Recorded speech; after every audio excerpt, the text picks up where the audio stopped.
There comes a time in life when we find ourselves trapped not by walls or chains, but by the silent, private weight of our own minds. We replay moments that no longer exist, cling to words never spoken, and carry wounds that time alone cannot heal. It's as if we are haunted by echoes of the past, bound by invisible threads woven from regret, loss, and longing. But what if this suffering isn't caused by the events themselves, but by our refusal to release them? The Stoics taught that pain is real, but suffering is a choice. And in that choice lies our freedom. The question is, are you ready to let go? 1. The silent prison of the mind. We do not suffer from the past itself, but from the chains we forge around it. The human mind, vast and powerful, is capable of great wisdom, yet it can also become a cage zone where we voluntarily lock ourselves away.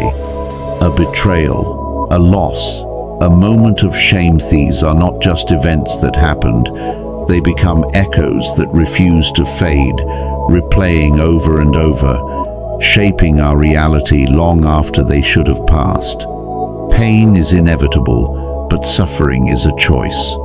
The Stoics knew this well. Epictetus once said, "Men are disturbed not by things but by the view which they take of them."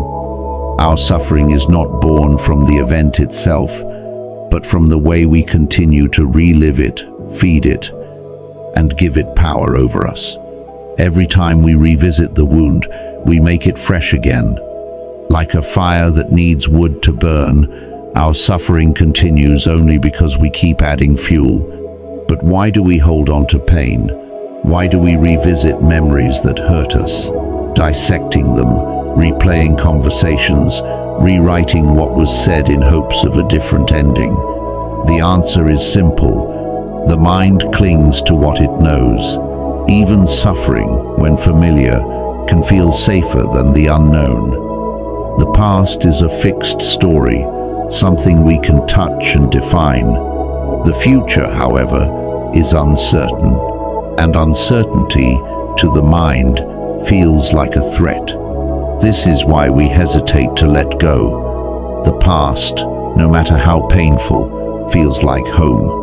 But in doing so, we make a tragic mistake.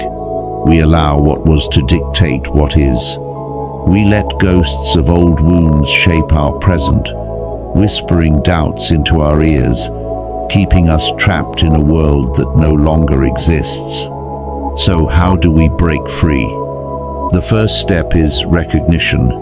We must become aware of our own mental loops, observe the thoughts we gravitate toward, the emotions that keep us stuck. Marcus Aurelius wrote, "You have power over your mind, not outside events." Realize this, and you will find strength. When painful memories surface, we must see them for what they are, echoes, not reality. They hold no power unless we give it to them. The second step is shifting focus. Instead of asking, "Why did this happen to me?" ask, "What can this teach me?" Every hardship carries a lesson. A heartbreak teaches us resilience. A failure sharpens our wisdom. A betrayal reveals who we can truly trust. But to see these lessons, we must stop looking at the past through the lens of loss and start seeing it as a source of growth. Letting go does not mean forgetting.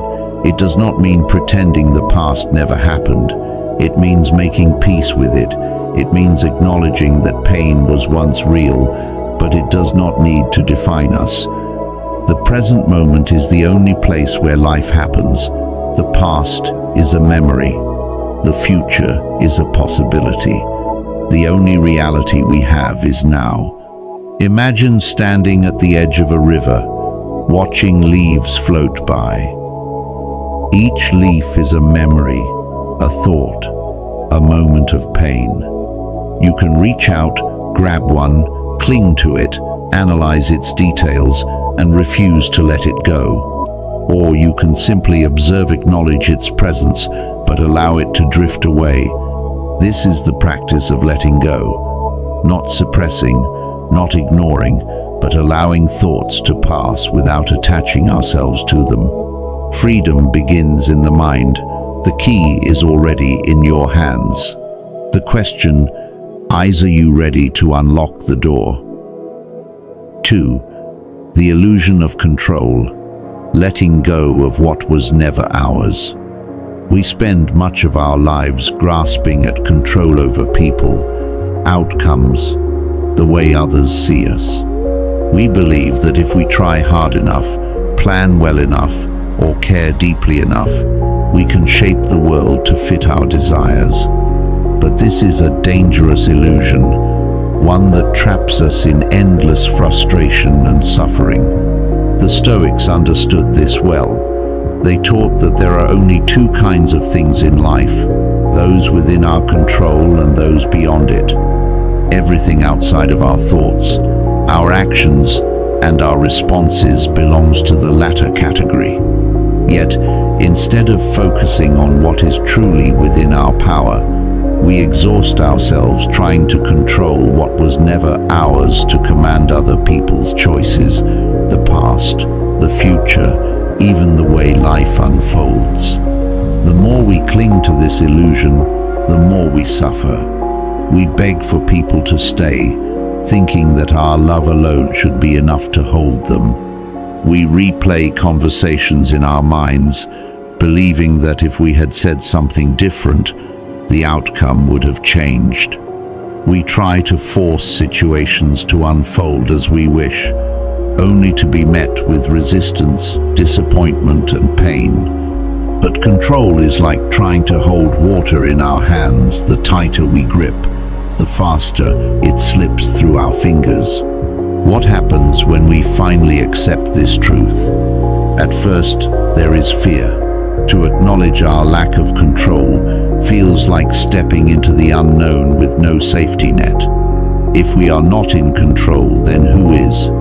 If we cannot dictate outcomes, then what can we rely on? These questions stir discomfort because they force us to confront an unsettling reality.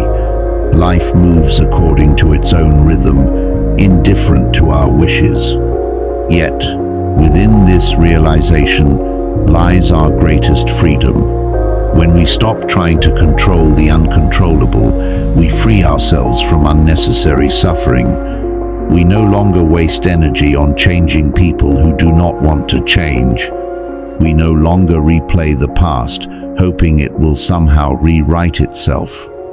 We no longer tie our happiness to circumstances that are fickle and fleeting.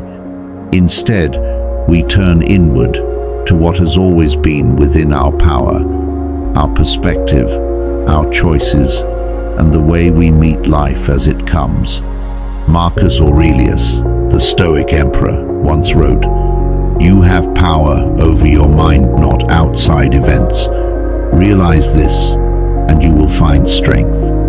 This is not a call to passivity, but to wisdom. It means understanding that true strength does not come from bending the world to our will, but from mastering our own mind. Letting go of control is not giving up. It is choosing where to place our energy. It is shifting from resistance to adaptation, from frustration to acceptance. It is the difference between fighting the ocean's waves and learning to swim with the current. So, how do we practice this? First, we must identify what is outside our control. The opinions of others, the choices of loved ones, the outcome of our efforts, these do not belong to us. Recognizing this is the first step to peace. Second, we must learn to surrender not in weakness, but in trust. When we release our grip, we make space for life to unfold in ways we never expected. Some doors must close so that others may open. Some people must leave so that we can grow. Some failures must happen so that we may learn. Finally, we must remind ourselves that our peace does not come from controlling life, but from mastering our response to it. A storm may rage outside, but we decide whether to let it shake us. Life will not always go as we wish. People will not always love us as we hope. The future will not always unfold as we plan. But this does not mean we are powerless. It means our power lies elsewhere, in the ability to meet each moment with wisdom, to embrace change rather than resist it, and to find peace in knowing that we were never meant to control everything. When we stop chasing control, we gain something far greater: freedom. 3. Breaking free from the echoes of the mind. The mind is a powerful force capable of brilliance, but also of destruction. Like a river carving deep grooves into the earth, our thoughts, when repeated, become pathways that shape how we experience reality. If we are not careful, these pathways turn into prisons, trapping us in an endless cycle of regret, resentment, and what-ifs. How often do we find ourselves revisiting the same painful memories, reliving the same wounds, and rehearsing conversations that have long since ended? A betrayal from years ago, a mistake we cannot undo, a love lost to time. We carry them as if, by holding on to them, we might somehow change the past. But this is an illusion. What's done is done. What remains is only our mind's refusal to let go. The Stoics understood this well. Epictetus once said, "It is not things that disturb us, but our judgments about them." In other words, suffering does not come from the past itself, but from our insistence on replaying it. The more we dwell on certain thoughts, the stronger they become, like a well-worn path in the forest, trodden so many times that it becomes the only road we know. But here is the truth. We are not our thoughts. We are the ones who observe them. If we wish to be free, we must break the cycle. The first step is awareness. We must learn to recognize when we are lost in the loop of repetitive thinking. Ask yourself, is this thought helping me, or is it harming me? Does dwelling on this change anything? The moment we catch ourselves trapped in these patterns, we create an opening, an opportunity to step out of the cycle rather than be consumed by it. The second step is redirection. The mind cannot be empty, but it can be guided. When a destructive thought arises, we must replace it with something constructive. The Stoics called this voluntary displacement, the act of shifting focus to something meaningful and productive. Instead of replaying the past, immerse yourself in the present. Engage in something that demands your full attention: a conversation, a creative pursuit, a physical activity. Third, we must train the mind like we would a muscle. Just as the body strengthens through repetition, so too does the mind. If we constantly feed it negativity, that becomes our default state. But if we make a habit of redirecting our focus, choosing presence over rumination, action over stagnation, then over time, the grip of our repetitive thoughts weakens. The path in the forest begins to disappear, overgrown with new growth, leading us toward clarity instead of suffering. Finally, we must embrace the power of mindfulness. The past is unchangeable and the future is uncertain. The only place we can truly live is in the now. When thoughts arise that attempt to drag us backward, bring yourself back to the present. Feel the air on your skin, the weight of the moment beneath your feet. Listen to the world around you. The present is always within reach. We need only return to it. Breaking free from repetitive thoughts is not about suppressing them or forcing them away. It is about recognizing that they are just thoughts, nothing more. They have no power beyond what we give them. And the moment we stop feeding them, they begin to fade. You are not your past. You are not your mistakes. You are not the echoes of old wounds. You are something far greater, the one who chooses where to place your attention, the one who decides what thoughts are worthy of your time. And in that choice, you find your freedom. 4. The art of detachment, releasing what no longer serves you. We suffer not because life is cruel, but because we refuse to let go. We hold on to things long past their time, relationships that have ended, dreams that did not unfold as we hoped, identities that no longer fit who we have become. And yet, we cling. We build monuments in our minds to what was, mistaking nostalgia for truth, regret for responsibility. But the past is not a place we can live in. It is only a shadow, a whisper of something that once was but is no longer here. The Stoics understood that attachment is the root of suffering. Seneca wrote, "He who fears death will never do anything worthy of a living man." Though he spoke of death, his words apply to all things in life. To fear losto, resist the inevitable impermanence of everything, is to live in chains. We cannot move forward while our hands are full of what we refuse to release. But letting go is not forgetting. It is not indifference. It is not an act of coldness or dismissal. It is an act of wisdom. Detachment does not mean we do not love, care, or cherish. It means we do so without possession. We love without clinging. We experience without expecting permanence.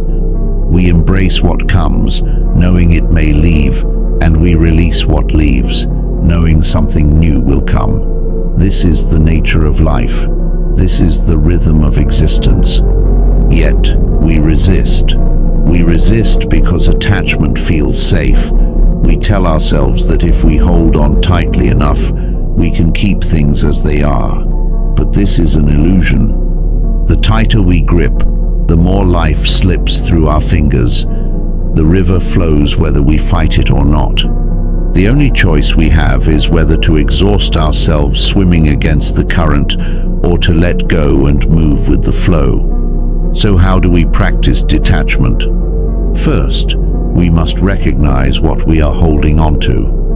Ask yourself, what am I unwilling to release? What past hurt? What old identity? What fading connection am I still gripping, as if it defines me? Awareness is the first step. You cannot release what you do not acknowledge.